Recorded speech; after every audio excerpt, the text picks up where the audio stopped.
নবীজি বলতেছে, রে নবীজি তুমি বলে দাও মানুষ কেন ক্ষণস্থায়ী দুনিয়ার জিন্দেগি প্রাধান্য দিয়েছে? এই দুনিয়ার জিন্দেগি একটা ক্ষণস্থায়ী জিন্দেগি। অমুসলমান বন্ধু, এক সেকেন্ডের ভরসা নাই। আছে গো, আছে। এই মুহূর্তে এখানে বসে আছে, যদি আজরাইল আলাইহিস সালাতু সালাম হুকুম করে আল্লাহ যদি হুকুম করে আজরাইলকে, হে আজরাইল দাও দাও যাও, মৌলানা বাহারুল সাহেব কথা রাখতেছে, কথা বলতেছে, যাও, ওই অবস্থাতেই তুমি তার জানটা ছিনিয়ে নিয়ে আসো। ও মুসলমান বন্ধু, আমাকে একটা সেকেন্ড সময় দিব কি রে বাবা? দিব না, দিব না। একই না সেকেন্ড দিব না। ওই জন্য মুসলমান বন্ধু, যদি দুনিয়া ছেড়ে আমার চাইতেই হয়, অনিবার্য অনিবার্য বাধ্যতামূলক দুনিয়া ছেড়ে যাইতে হবে। কিন্তু সেই দুনিয়ার মায়ায় পড়ে, দুনিয়ার কালে ফাঁসিয়া, বন্ধুগণ, আমরা যেখানে আবার জিন্দেগি থাকতে হবে, যে আখিরাতের কোনো শেষ নাই। ও মুসলমান বন্ধু, সেই আখিরাতকে আমরা কেমন ভাবে বলে গেলাম। কথা খারাপ কইলাম নাকি? আখিরাতের বলি নাই গো। হ্যাঁ, তাই আল্লাহ বলতেছে, তোমরা সাধারণ দুনিয়াকে কেন প্রাধান্য দিয়েছ? যে দুনিয়া চাইতে আখেরাত হাজার হাজার গুণ দেখতে। চিল্লাই কর সুবহানাল্লাহ। আল্লাহ জিকির করেন, লা ইলাহা ইল্লাল্লাহ ইল্লাল্লাহ, লা ইলাহা ইল্লাল্লাহ, লা ইলাহা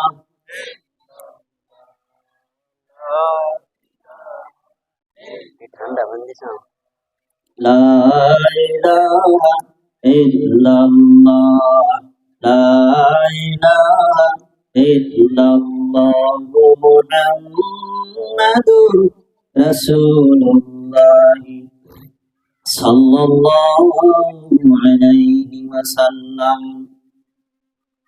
গতিকে দুনিয়ার জিন্দেগি একটা ক্ষণস্থায়ী জিন্দেগি। গতিকে দুনিয়ার মায়া, দুনিয়ার লোভ লালস, জিকির করেন, লা ইলাহা ইল্লাল্লাহ, লা ইলাহা ইল্লাল্লাহ। যার দিলে আছে আল্লাহর ভয়, যার দিলে আছে আল্লাহর ভয়, আল্লাহু আল্লাহ সব সময়, আল্লাহু আল্লাহ সব সময়। তাহার নিদেরা ভালো লাগে না, তাহার দুনিয়া ভালো লাগে না, ভালো লাগে শুধু ইল্লাল্লাহ, ভালো লাগে শুধু ইল্লাল্লাহ, লা ইলাহা ইল্লাল্লাহ, লা ইলাহা ইল্লাল্লাহ, লা ইলাহা ইল্লাল্লাহু মুহাম্মাদুর রাসূলুল্লাহ সাল্লাল্লাহু আলাইহি ওয়াসাল্লাম। তো আখিরাত দুনিয়া চাইতে হাজার হাজার গুণ উত্তম। হে মুসলমান বন্ধু, বিশ্বনবী বলেছেন, মান আহাব্বা দুনিয়াহু আদাররা বিআখিরাতিহি ওয়া মান আহাব্বা আখিরাতাহু আদাররা বিদুনিয়াহু ফাআতিরু মা ইয়াবকা আলা মা ইয়াফনা, আও কামা ক্বালা an-নাবী সাল্লাল্লাহু আলাইহি ওয়াসাল্লাম।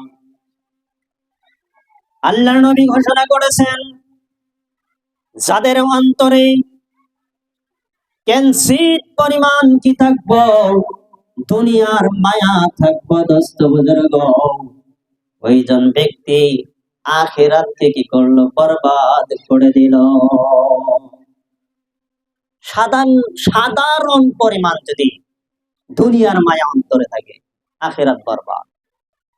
আবার বিশ্ব নবী বলেছেন, ওমান আহাব্বা আখিরাতাহু আদাররা বিদুনিয়াহু, যদি এক কিঞ্চিত পরিমাণ যদি দোস্ত বুজুর্গ আখিরাতের মায়া আমার অন্তরে থাকে, ও মুসলমান বান্ধব, ওইজন ব্যক্তি দুনিয়া বরবাদ করে দিল। তার দুনিয়ার মায়া তার অন্তরে কোন সম জায়গা পাবো না। যদি আখিরাতের মহব্বত কিঞ্চিত পরিমাণ থাকে। বিশ্বনবী আবার বলেছেন, ফাআসিরু মা ইয়াবকু আলা মা ইয়াফনা। হে মুসলমান বন্ধু, আল্লাহর নবী বলেছেন, তাহলে তোমরা এই সাধারণ দুনিয়ার জিন্দেগি তোমরা কোন ক্ষণস্থায়ী জিন্দেগি, চিরস্থায়ী জিন্দেগির তুলনায় তোমরা প্রাধান্য দিও না। মুসলমান বন্ধু, আমরা মরে যাওয়ার পর যদি আমরা মরে যাই, বর্তমান আমাদের যে আমল, যে সুরতে, যে ডিজাইনে আমরা চলতেছি, এইভাবে যদি আমরা কবরের জিন্দেগি চলে যাই, ও বাবারে, একবার দিলের মধ্যে মাইন্ডের দ্বারাই ভালো করে বোঝে, তাহলে আমার কবর, আমনের কবর কত ভয়ানক আমার আমনের জন্য হতে পারে। কবর বড় ভয়ানক। যদি আমরা ভালো আমল নিয়ে যদি কবরে না যাইতে পারি, ঈমান নিয়ে যদি আমরা কবরে না যাইতে পারি, ঈমান ওয়ালা কবরে যাওয়ার সঙ্গে সঙ্গে কবর আহ্বান করবে, সালাম জানাইবেন, সুন্দরভাবে সালাম করবেন। কিভাবে? মারহাবা ওয়া আহলান ওয়া সাহলা, ধন্যবাদ ধন্যবাদ।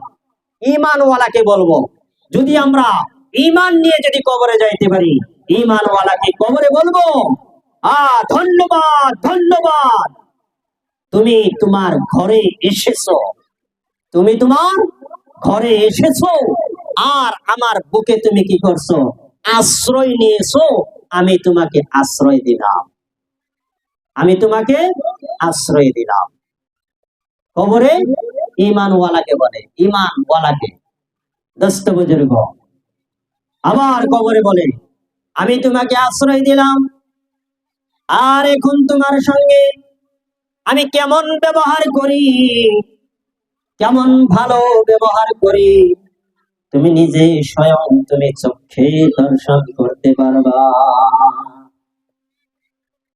দোস্ত বুজুর্গ, এই কথা বলার সঙ্গে সঙ্গে ওই ঈমানওয়ালার জন্য কবরে এমন বহল হয়ে যাবে, এমন প্রশস্ত হয়ে যাবে। কিতাবে লেখা আছে দোস্ত বুজুর্গ, ওই মাইয়িতের, ঈমানওয়ালা মাইয়িতের চোখের নজর যত দূর পর্যন্ত যাইব, কত দূর পর্যন্ত ওই মাইয়িতের জন্য কবরখানা কি হয়ে যাবে? আহুল বহল হয়ে যাব। সুবহানাল্লাহ। এটা কার কথা বলছে? ঈমানওয়ালার কথা। যদি ঈমান নিয়ে যাইতে পারি।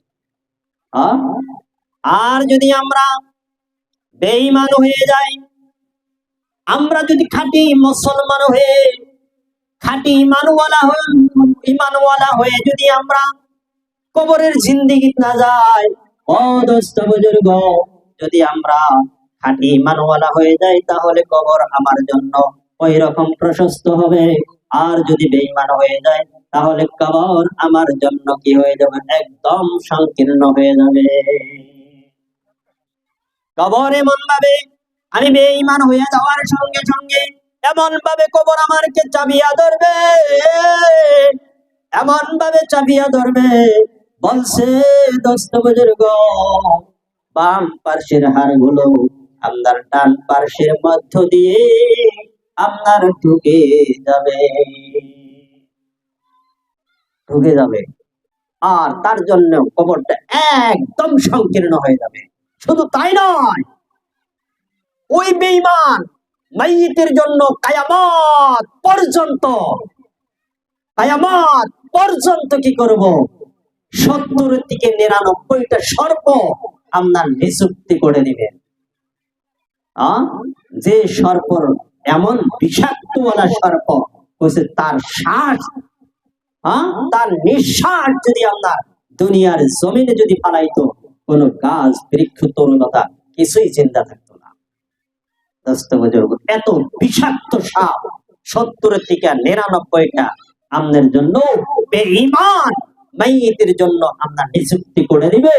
দেওয়ার পর ওই সাপগুলো তাকে কিয়ামত পর্যন্ত দংশন করতে থাকবো, শাস্তি দিতে থাকবো। কিতাবে আইছে একবার ওদিকে টানবো, একবার সেদিকে টানবো, এইভাবে আপনাকে টানা সুসরা করতে থাকবো কিয়ামত পর্যন্ত। যদি আপনি ঈমান না নিয়ে যাইতে পারেন, ঈমান যদি না নিয়ে যদি আপনি কবরে যান, তাহলে এই শাস্তি। আমার মুসলমান বন্ধুগণ, তাহলে আমরা কেমন ঈমানওয়ালা, কেমন ঈমানওয়ালা! যে ঈমান আনি, যে ঈমানে আমাকে আল্লাহর ঘর মসজিদে 5 ওয়াক্ত নামাজের মধ্যে সারা দিয়ে দেওয়ায় না, 5 ওয়াক্ত নামাজে আমি মসজিদে আসি না, তাহলে আমি কেমন ঈমানওয়ালা?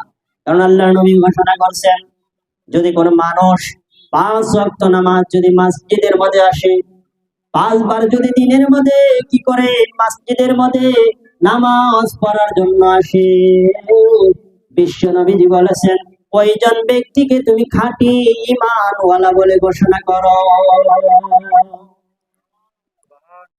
কথাটা বুঝে আসছে? আর কয়বার আসে? ভালো লাগতেছে না কথা বলা, তাই না? কিন্তু দরকারি কথা। কয়বার আসি? আজকে মসজিদে আমার আপ ডাউন নাই, যাতায়াত নাই, যার কারণে মসজিদের মহাব্বত আমার অন্তরে নাই। যদি আজকে আমি মসজিদে আসতাম 5 ওয়াক্ত, তাহলে মসজিদে কি এর দরকার, কি প্রয়োজন, কি এর আবশ্যক, দোস্ত বুজুর্গ নিশ্চয় আমরা জ্ঞাত থাকতাম না গো। মসজিদে আসি না, মসজিদের কিসের দরকার আছে, কোন বস্তুটা লাগে না লাগে না, আমরা কি জানবো কি? কোন সম্ভব না। মাহাতারাম দোস্ত বুজুর্গ, ঈমান ওয়ালার দ্বারাই মসজিদ নির্মাণ হয়। ঈমান থাকতে হবে, এক আল্লাহর উপরে বিশ্বাস থাকতে হবে, তবে সে ওইজন ব্যক্তির দ্বারাই মসজিদের খেদমত হবে। কেমন ঈমান? কেমন ঈমান? সেই রকম ঈমান আনছিল সাহাবা কিরাম আজমাইন বলেরা। সাহাবাদের ঈমানের মতো আমার ঈমান হতে হবে। কেমন ঈমানওয়ালা ছিল সাহাবারা?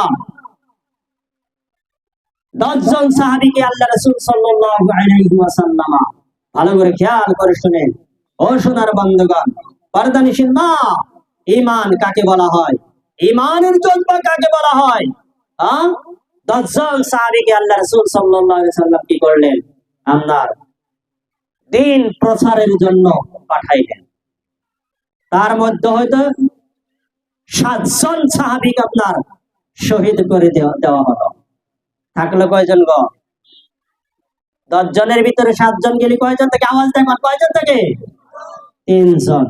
3 জনের ভিতরেও 3 জনের মধ্যে হইতে আরো 2 জন আপনার শহীদ করে দিল, কতল করে দিল। থাকলো কয়জন? 1 জন।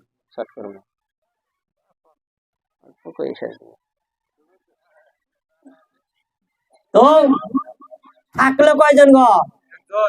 1 জন। আমি এই ঘটনাকে বিশ্বাস করতেছি। 1 জন সাহাবী থাকলো। তো 1 জন, ওই সাহাবীর নাম হলো হযরতে খুবাইব রাদিয়াল্লাহু তাআলা আনহু। কি আমার লগে কোন? হযরতে খুবাইব রাদিয়াল্লাহু তাআলা আনহু। মুসলমান বান্ধব, 9 জনকে যখন কতল করে দেওয়া হলো, থাকলো মাত্র 1 জন সাহাবী, যার নাম হযরতে খুবাইব রাদিয়াল্লাহু তাআলা আনহু। হযরতে খুবাইব রাদিয়াল্লাহু তাআলা আনহুকে বেঈমান নাস্তিকরা কি করলেন? একটি ঘরের মধ্যে আবদ্ধ করে রাখলেন। ও মুসলমান বন্ধু, ঈমান কাকে বলা হয় ভালো করে খেয়াল করে শুনে নাও। যদি আজকে ও মতে ঈমান আমার ভিতরে যদি আমি পয়দা না করতে পারি, আমার ভিতরে যদি ওই মতো ইমান যদি না আনতে পারি, তাহলে সম্ভব না আমার দ্বারাই আল্লাহর ঘর নির্মাণ হওয়া, অসম্ভব। মুসলমান বন্ধু, যখন খুবাইবকে আপনার ঘরের মধ্যে আবদ্ধ করে রাখলেন, দিন পার হয়ে যায়, দিন পার হয়ে যাইতেছে, কয়েকদিন পার হয়ে গেল রে মুসলমান, কিন্তু খুবাইবকে বেঈমান নাস্তিকরা কোনো ধরনের খানা খাদ্য দেয় না। হালাকে খুবাইবকে পানি পর্যন্ত পান করার জন্য দেয় নাই রে মুসলমান। এ মুসলমান বন্ধু, পার হয়ে গেল, কয়েকদিন পার হয়ে যাওয়ার পর খুবাইব ওই রকম বুকাতুরে ঘরের মধ্যে আবদ্ধ। 1 সপ্তাহ পার হয়ে গেল বাবারে। 1 সপ্তাহ পর কয়েকজন বেঈমান নাস্তিকরা আসিয়া ওই দরওয়াজা খুলে দিল, আর খুবাইবকে বলল, এরে খুবাইব, তুমি বের হয়ে আসো, তুমি বের হয়ে আসো, তোমাকে আজকে মৃত্যুদণ্ড দেওয়া হবে, তোমাকে আজকে মৃত্যুদণ্ড দেওয়া হবে, তুমি বের হয়ে আসো। এরে বাবা, কেমন ইমান, কেমন ইমানের পাওয়ার! মৃত্যুদণ্ড কথা কোয়ার লগেও খুবাইব কোন জাত ভয় করে নাই, সঙ্গে সঙ্গে আল্লাহর ঘর থেকে কি করছে, বের হয়ে আসছে। চিল্লাই কোন সুবহানাল্লাহ। ও মুসলমান বন্ধু, যখন খুবাইবকে ঘর থেকে বের হয়ে আসা, কথা বলার সঙ্গে সঙ্গে খুবাইব ঘর থেকে বের হয়ে আসলো। আসার লগে লগে খুবাইবকে মারার জন্য তারা কি করেছেন, একখানা এইরকম মাংস তৈরি করেছিল, আর মাংসের পিছনে প্রকাণ্ড কি করছে, কাঠের টুকরা রেখেছে। খুবাইবকে ওই কাঠের মধ্যে কি করব, 2খানা হাত কাঠের মধ্যে লাগাইয়া পেরাক মারবো, পায়ের মধ্যে পেরাক মারবো, আর খুবাইবকে শাস্তি দিয়ে দুনিয়ায় থেকে বিদায় করে দেব, ওই উদ্দেশ্য করে কি করছেন, ওই মাংসের উপরে পিছনে এক টুকরা কাঠ রেখে দিয়েছিল। খুবাইবকে যখন মনসুর নিকটে নিয়ে গেল, নিয়ে যাওয়ার সঙ্গে সঙ্গে, এ মুসলমান, ইমান কাকে বলা হয়? বাবারে, আজকে ইমান আমার আমাদের সাহাবাদের ইমান, যদি সাহাবাদের ইমানের মতো আমার ইমান যদি না মিললে, যদি খাপ না খাই বাবারে, তাহলে আমার আমাদের জন্য কবর ভয়ানক, আমার আমাদের জন্য হাসরের মাঠ বড় ভয়ানক হয়ে যাবে। খুবাইবকে যখন মানসুর নিকটে নিয়ে গেল, নিয়ে যাওয়ার পর খুবাইবকে বলা হলো, আরে খুবাইব, তোমাকে জীবনে শেষ করে দেওয়া হবে, তোমাকে চির বিদায় করে দেওয়া হবে। ও খুবাইব, তোমার জীবনের শেষ বেলায় তোমার ভিতরে, তোমার দিলের মধ্যে কোন ধরনের আশা আছে কি? তোমার ভিতরে কোন আশা আছে? খুবাইব বলে, এই কথা, এই চান্স পাওয়ার লগে লগে খুবাইব বলে, হ্যাঁ, আমার দিলের মধ্যে আশা আছে, যদি তোমরা আমার আশাটুকু পুরা করবার দাও। এই ভাই, যদি তুমি আমাকে যদি তোমরা আশাটুকু পুরা করবার দাও, তাহলে নিশ্চয়ই আমি আশা পুরা করতাম। খুবাইব এই কথা বলার সঙ্গে সঙ্গে বেঈমান নাস্তিকরা বলল, এই খুবাইব, তাহলে তোমার দিলের আশা আকাঙ্ক্ষা কি বলো দেখি। মুসলমান বন্ধু, খুবাইব অন্য কোন ধরনের কথা বলে নাই, অন্য দুনিয়াবি কোন ধরনের কথা বলে নাই, নিজের পাল বাচ্চা বিবি বাচ্চার কোনো কথা বলে নাই, নিজের সাথীর কোনো কথা বলে নাই। খুবাইব এই কথা সার্চ হওয়ার লগে লগে খুবাইব বলতেছে, উরিদু আন উসাল্লি রাকাতাইন, আমার মনের আশা হলো আমার জীবনের শেষ বেলায় আমাকে 2টি রাকাত নামাজ পড়ার জন্য তোমরা সুযোগ দাও। এ মুসলমান বন্ধু, যখন খুবাইব এই কথা বলার সঙ্গে সঙ্গে খুবাইবকে সময় দিল নামাজের জন্য, নামাজের মধ্যে দাঁড়াইলেন খুবাইব। সাহাবীরা যখন নামাজ পড়তো, ইতিহাসের মধ্যে আছে, কিতাবের পাতায় লেখা আছে, মুসলমান বন্ধু, কোন কোন সাহাবী আপনার এক রাকাত নামাজের মধ্যে পূর্ণ আধা কোরআন শরীফ আপনার কি করেছে, তেলাওয়াত করে তারা খতম করেছে। ও বাবা, ও মুসলমান বন্ধু, তারা নামাজে দাঁড়াইতে দাঁড়াইতে দাঁড়াইতে তাদের পাও মোবারক পর্যন্ত কি করতো, ফুলে যাইতো। যখন খুবাইব আমদার নামাজের চান্স পাইলেন, নামাজের মধ্যে দাঁড়াইলো, খুবাইবের দিলে চায় আমি এই 2 রাকাত নামাজের মধ্যে পূর্ণ কোরআন শরীফ আমি তেলাওয়াত করে শেষ করব। আবার খুবাইবের দিলের মধ্যে সওয়াল পয়দা হয়ে গেল, আইরে যদি আমি এই 2 রাকাত নামাজের মধ্যে যদি আমি পূর্ণ কোরআন শরীফ যদি তেলাওয়াত করি, বহু সময়ের দরকার হয়ে যাবে, বহু সময়ের দরকার। আমি যদি লম্বা চৌড়া যদি নামাজের মধ্যে 2 রাকাত সময়, 2 রাকাত নামাজের মধ্যে লম্বা চৌড়া সময় যদি আমি ব্যয় করি, নিশ্চয়ই তারা সমালোচনা করব।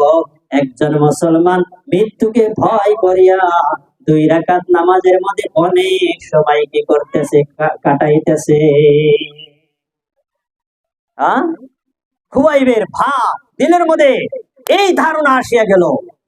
হ্যাঁ, দোস্ত বুজুর্গ, খুবাইবের দিলে চাইছেও যদি, কিন্তু খুবাই বাবার মনে করলো যে না না, আমার মৃত্যুর, আমার জীবনের শেষ বেলায় বেঈমান নাস্তিকদেরকে ইসলাম সম্পর্কে, ইসলাম নিয়ে কোনো সমালোচনা আমি করতে দিব না। তারপরে খুবাইবে নামাজের মধ্যে দাঁড়াইলো, তাড়াতাড়ি করে নামাজ 2 রাকাত নামাজ আদায় করিয়া আবার মঞ্চের নিকটে হাজির হয়ে গেল। চিন্তাই করুন, সুবহানাল্লাহ। হে মুসলমান বন্ধু, ঈমান কাকে বলা হয়? যখন খুবাইব 2 রাকাত নামাজ তাড়াতাড়ি কি করছেন, আদায় করিয়া মঞ্চের নিকটে আসলেন। আসার পর বেঈমান নাস্তিকরা বলে, এই খুবাইব, তুমি এত তাড়াতাড়ি করে কেন নামাজ শেষ করলা? খুবাইব বলে, আমি এই জন্যেই নামাজ তাড়াতাড়ি শেষ করেছি, নিশ্চয়ই তোমরা আমি যদি লম্বা চৌড়া নামাজের মধ্যে সময় শেষ করি, সময় কাটাই, তাহলে তোমরা ইসলাম নিয়ে ইসলাম নিয়ে তোমরা সমালোচনা করবা, আর নিশ্চয়ই বলবে একজন মুসলমান মৃত্যুকে ভয় করিয়া কি করেছে, লম্বা চৌড়া সময় কাটাইতেছে নামাজের মধ্যে। আমি এই সমালোচনা করার জন্য তোমাদেরকে সুবিধা দিব না। এ মুসলমান বন্ধু, তারপরে কি করলেন, খুবাইবকে মঞ্চের মধ্যে উঠানো হলো। মঞ্চের মধ্যে উঠাইয়া সর্বপ্রথম খুবাইবকে ওই কাঠের টুকরার মধ্যে হাত 2খানা রাখিয়া কি করেছে, খুবাইবের হাতের মধ্যে পেরাক মারছে। ও বাবা রে, হাতের মধ্যে পেরাক মারার সঙ্গে সঙ্গে পেরাক হাত পার হইয়া যাইয়া কাঠের মধ্যে লাগিয়া গেল। আবার পায়ের মধ্যে কি করছেন, পেরাক মারছে, পাও পার হইয়া যাইয়া ওই কাঠের মধ্যে লাগিয়া গেল। খুবাইব অসহায়, খুবাইব আর কোন ধরনের লড়ছড় করতে পারে না। বাবারে, হাজার হাজার বেঈমান নাস্তিকরা, বেঈমান নাস্তিকরা, কেউ নিচে হাতের মধ্যে সুই, কেউ নিচে হাতের মধ্যে কাটা নিয়ে খুবাইবের শরীরের মধ্যে ওই সুইয়ের দ্বারাই এবং কাটার দ্বারাই খুবাইব রাদিয়াল্লাহু তাআলা আনহুর শরীরকে ছিদ্র ছিদ্র করে দিল। খুবাইব লড়ছড় করতে পারে না।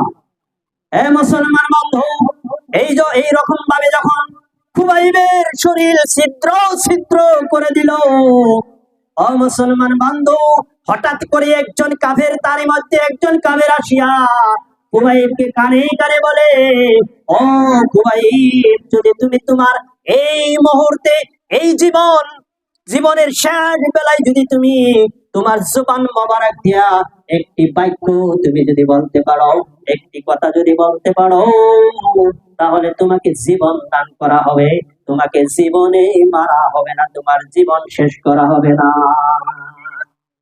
মুসলমান বন্ধু, ওই মুহূর্তে যখন খুবাইবকে কানে কানে এই কথা বললো, বাবারে, খুবাইব ওই মৃত্যুর ওই মুহূর্ত জান যায় অবস্থায় এই কথা শোনার সঙ্গে সঙ্গে খুবাইব ওই ব্যক্তিকে বলে, ভাই, তাহলে তুমি বলো বলো, আমি কোন ধরনের কথা, কোন কথাটা বললে আমার জীবন বেঁচে যাব, আমার জীবন মরব না। দোস্ত বুজুর্গ, এই কথা বলার সঙ্গে সঙ্গে ওই বেঈমান নাস্তিক বলে, খালি তোমার জবান দিয়া একবার বিশ্বনবী মুহাম্মদের রাসূলুল্লাহ সাল্লাল্লাহু আলাইহি ওয়াসাল্লামকে একটি গালি দাও, তোমাকে জীবন দান করা হবে, তোমার জীবন মারা হবে না। একটি গালি দাও, তোমাকে জীবন দান করা হবে, তোমাকে জীবন মারা হবে না তোমার। মুসলমান বন্ধু, ঈমান কাকে বলা হয়? ঈমানের জজবা ওই মুহূর্ত খুবাইব রাদিয়াল্লাহু তাআলা আনহু ওই বেঈমান নাস্তিকের জবানে প্রশ্ন আপনার কথার উত্তর দিলেন। খুবাইব বললেন, না না না, হতে পারে না, হতে পারে না।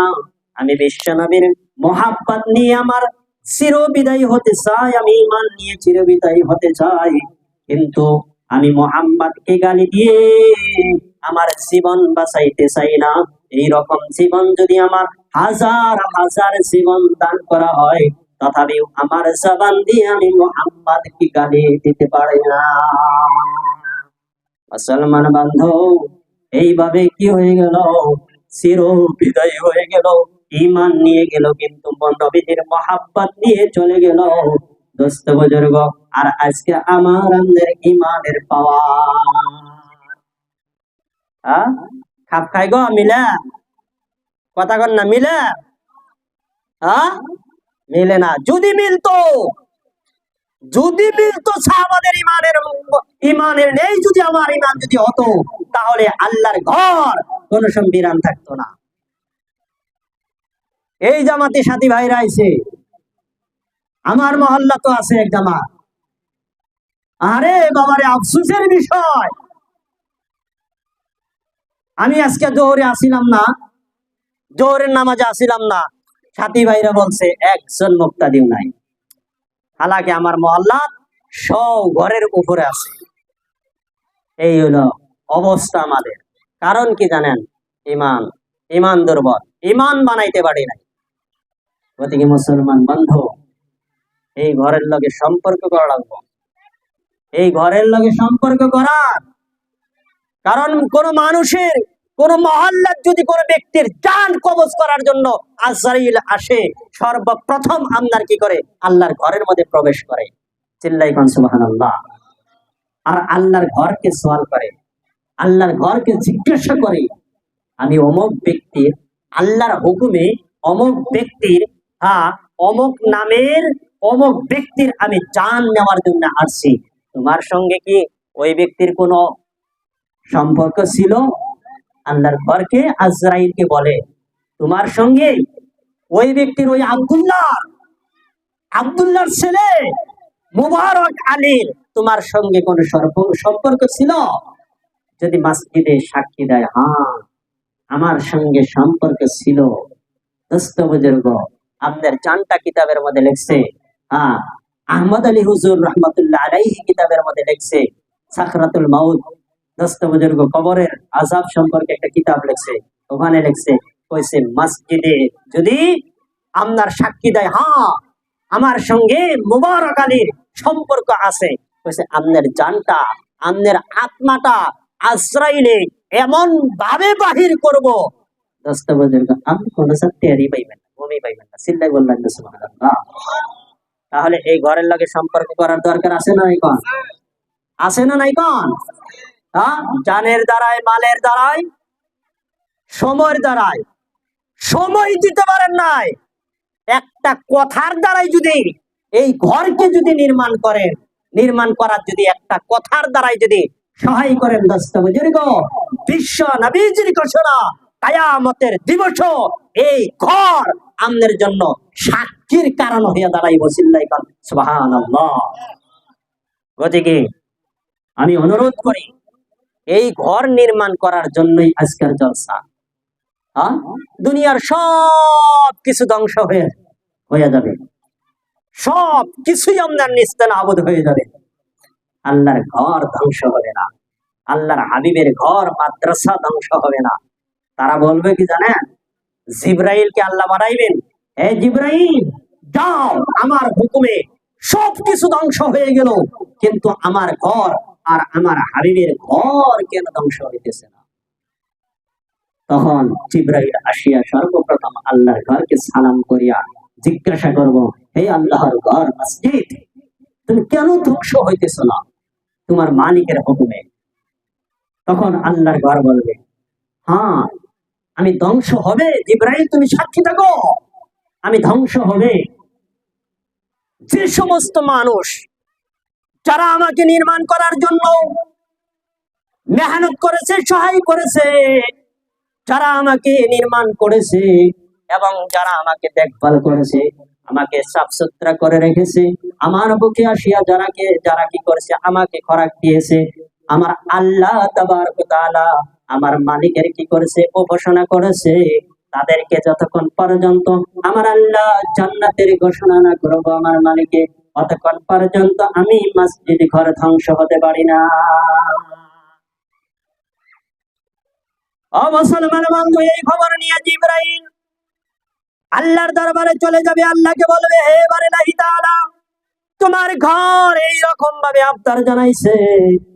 জিবরাইলকে আবার আল্লাহ বলবে, আমি সংক্ষিপ্ত বলতেছি, জিবরাইলকে আল্লাহ বলবে, হে জিবরাইল, যাও যাও যাও যাও যাও, আমার ঘরকে তুমি জানাইয়া দিয়ে আসো, আমার ঘরকে ঘোষণা করে দিয়ে আসো, আমার আমার ঘরের বুকে যে সমস্ত মানুষ কি করেছে, আমার ইবাদত করেছে, আমাকে ডাকছে, আমার ঘর যারা নির্মাণ করছে, আমার ঘর যারা নির্মাণ করার জন্য একটা কথার দ্বারাই সহায় করছে, আর্থিকের দ্বারাই সহায় করছে, সময় ব্যয় করছে, তাদের নাম আমি আল্লাহ জাহান্নাম থেকে কাটিয়ে তাদের নামকে আমি আল্লাহ জান্নাতের খাতায় লিস্ট করে নিলাম। চিল্লাই সুবহানাল্লাহ। মুসলমান বন্ধু, এই খবর যখন জিবরাইল আসিয়া আল্লাহর ঘরকে দিবে, আল্লাহর ঘর তখন কি হয়ে যাবে, ধ্বংস হয়ে যাবে।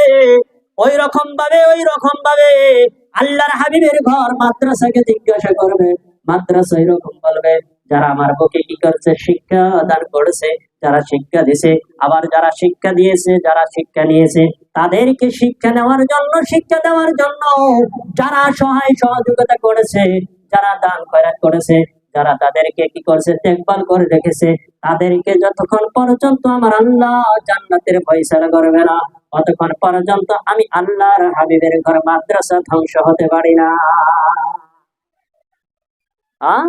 জিবরাইল আসিয়া বলবো, বলার সঙ্গে সঙ্গে তারা তাদেরকে জান্নাতি ঘোষণা করার পর আল্লাহর হাবিবের ঘর মাদ্রাসা কি হয়ে যাবে, আপনার ধ্বংস হয়ে যাবে।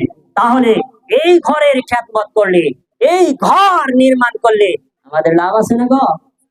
কথা কয় না, লাভ আছে না নাই? দুনিয়াতেও লাভ আছে, আখেরাতেও ফায়দা আছে। আখেরাতে তো যাররা যাররা পাওয়া যাবো, পাম না গো? এই দুনিয়াতেও আল্লাহর ঘরের খ্যাতমত করে দেখে, যারা আল্লাহর ঘরের লগে সম্পর্ক আছে, যাদের তাল্লুক আছে, মুসলমান বন্ধু, তারা এই দুনিয়াতে আল্লাহর কাছ থেকে সব আদায় করতেছে না গো? কথা সঠিক না ঠিক কর?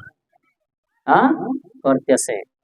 গতিকে মুসলমান বন্ধু, রাস্তা নাই, বিকল্প কোনো রাস্তা নাই, রাস্তা একটাই, আল্লাহকে আমরা রব বিলা স্বীকার করছিলাম। আলমে আরওয়াহ রূহের জগতে সমস্ত রূহকে একত্রিত করিয়া জমা করিয়া, এইরকম ভাবে জমা করিয়া আল্লাহ জিজ্ঞাসা করছিল, রূহদেরকে বলছিল, আলাস্তু বিরব্বিকুম, আমি তোমাদের কি রব নয়? আল্লাহ আমাদের আত্মাদেরকে সওয়াল করছিল, জিজ্ঞাসা করছিল, আলাস্তু বিরব্বিকুম, আমি কি তোমাদের রব নয়? তখন সমস্ত রূহে, সমস্ত আত্মায় এক সুরে বলেছিল, ক্বালু বালা। সুবহানাল্লাহ। ক্বালু বালা, তুমি আমাদের রব হয়। ও মুসলমান বন্ধু, আজকে আমরা ওখানে রব বিলা স্বীকার করার পর কেন দুনিয়ার মায়া, দুনিয়ার জিন্দেগি আসার পর কেমন ভাবে আল্লাহকে আমরা রব আজকে স্বীকার করতে পারি না, আল্লাহকে রব বিলা মানি না। যদি আল্লাহকে রব মানতাম, আল্লাহকে আল্লাহ মানতাম, আল্লাহর উপরে যদি এক সত্তা, এক মালিকের উপরে যদি বাবারে, যদি আজকে আমার ইমান থাকতো, আমার আমদের যদি খাঁটি ইমান থাকতো, এক আল্লাহর বাহিরে অন্য কারো উপাসনা করা যাবে না, কারো সম্মুখে নত হওয়া যাবে না। তাহলে দোস্ত বুজুর্গ, এই ইয়াকিন, এই ইমান, এই বিশ্বাস যদি আমার দিলের মধ্যে থাকতো, তাহলে আল্লাহর হুকুম আমার দ্বারাই কোন বাদ চাইতে পারতো না। পারতো গো? কথা কয় না, পারতো? হ্যাঁ, কি মুসলমান, কি পুরুষ, কি মহিলা, উভয় আজকে আমরা এক হালতে পড়িয়া গেলাম। মা বোনদের হালত একটাই, তো একটাই, একটাই না গো? হ্যাঁ? যদি আজকে আমাদের কাজ যদি ভালো হইতো, উদাহরণের মধ্যে বলছে, উদাহরণ দিয়েছে, যদি ফরমা যদি ভালো হয়, ও সোনার বন্ধুগণ, তাহলে এটা ভালো। আর যদি ফরমা যদি খারাপ হয়, তাহলে এটাও কি হবে? খারাপ হবে। আর খারাপ এটা কোন সব আপনি টাকার দ্বারাই খরিদ করবেন না। করবেন গো? খারাপ এটা আনবেন কি টেহা কিনা?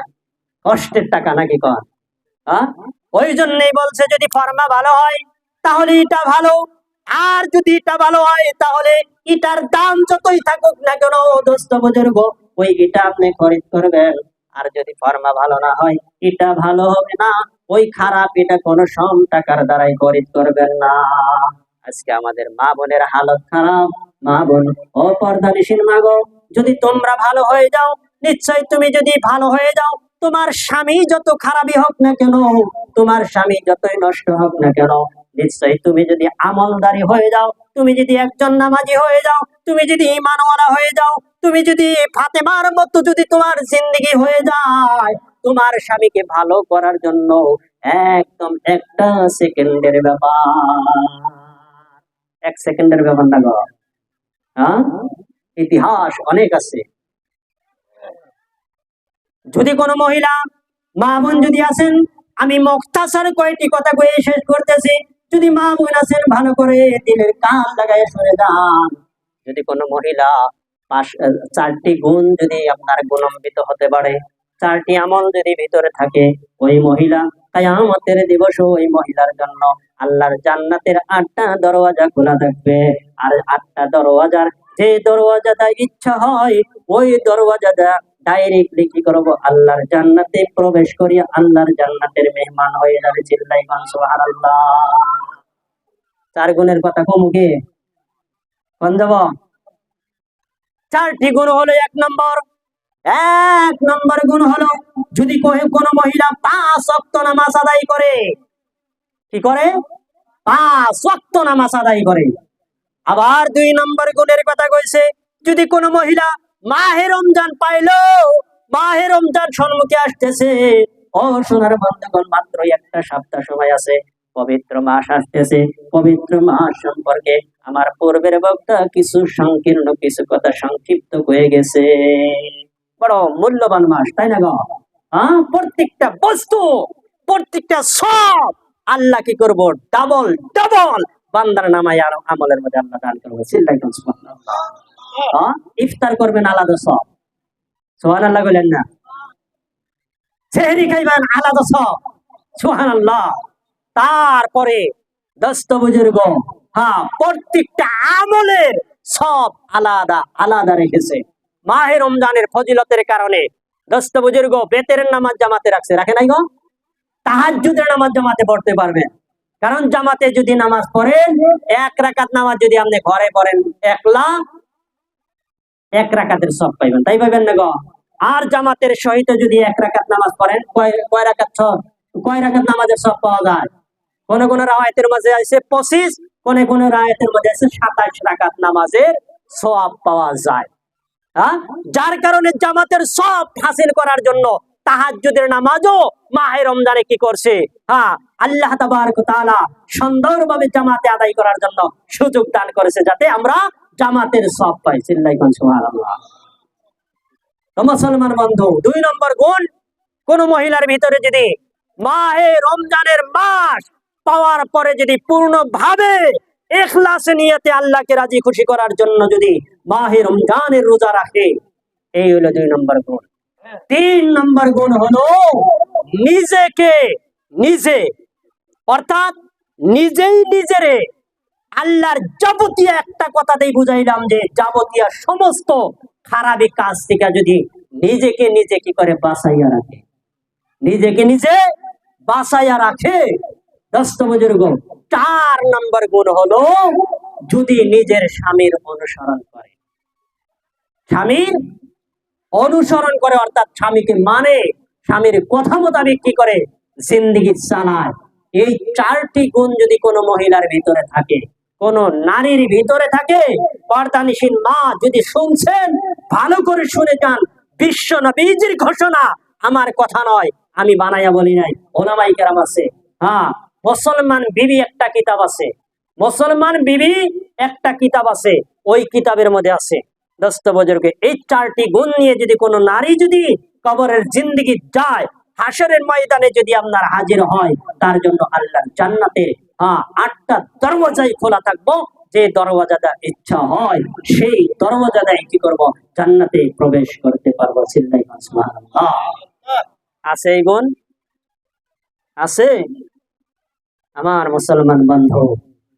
গতিকে আমিও নামাজি হতে হবে, আমিও পর্দানিসীন হতে হবে, আমিও নামাজ পড়ন লাগবো, আমার জিন্দেগি সাহাবাদের জিন্দেগির মতো চালান লাগবো, এবং আমার আহলে আয়ালকেও তাদেরকেও আমরা চালানো লাগবো। কারণ আল্লাহ তাবারক তাআলা, আল্লাহ রাসূল সাল্লাল্লাহু আলাইহি সাল্লাম বলছেন, আল্লাহ রাসূল সাল্লাল্লাহু আলাইহি ওয়াসাল্লাম ঘোষণা করছেন, আলা কুল্লুকুম রাইন ওয়া কুল্লুকুম মাসউলিন আর রাইয়াতিহি।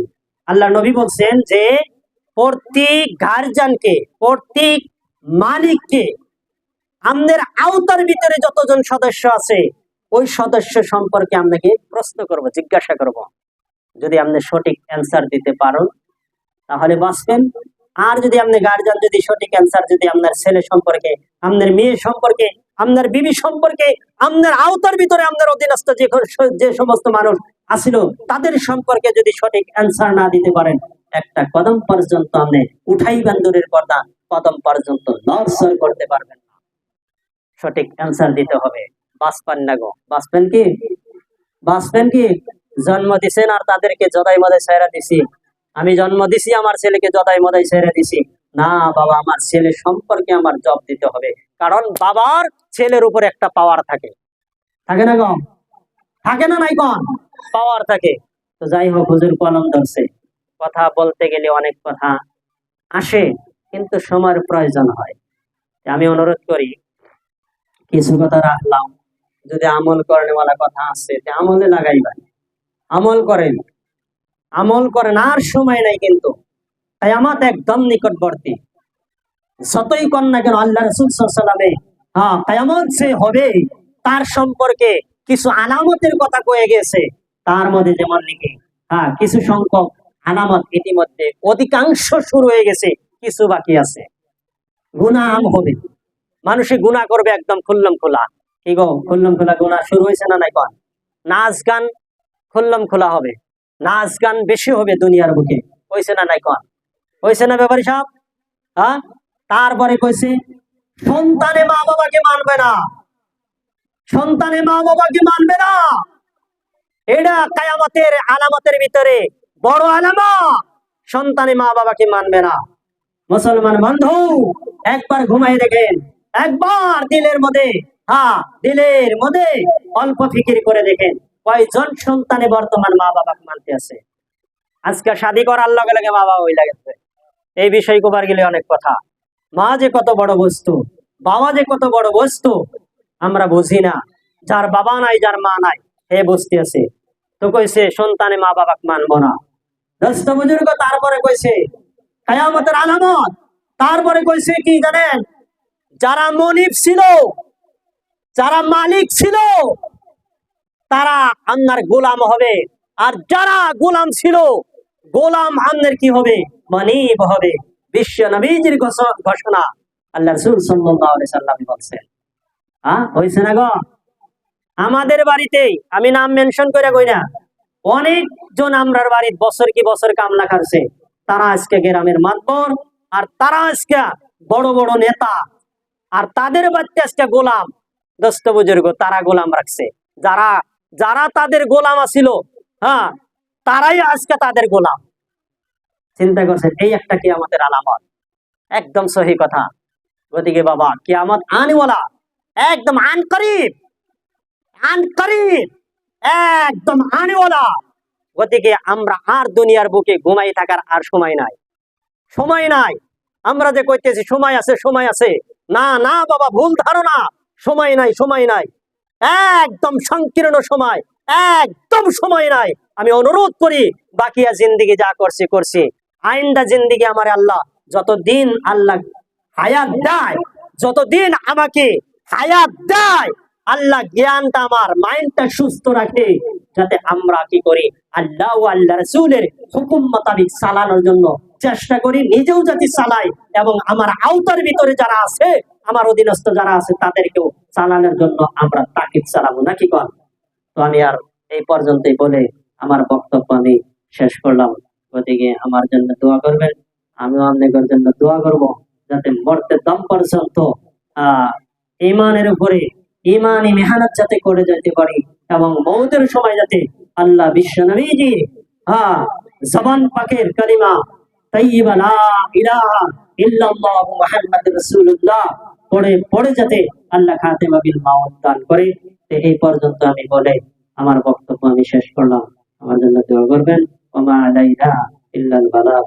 আসসালামু আলাইকুম ওয়া রাহমাতুল্লাহি ওয়া বারাকাতুহু।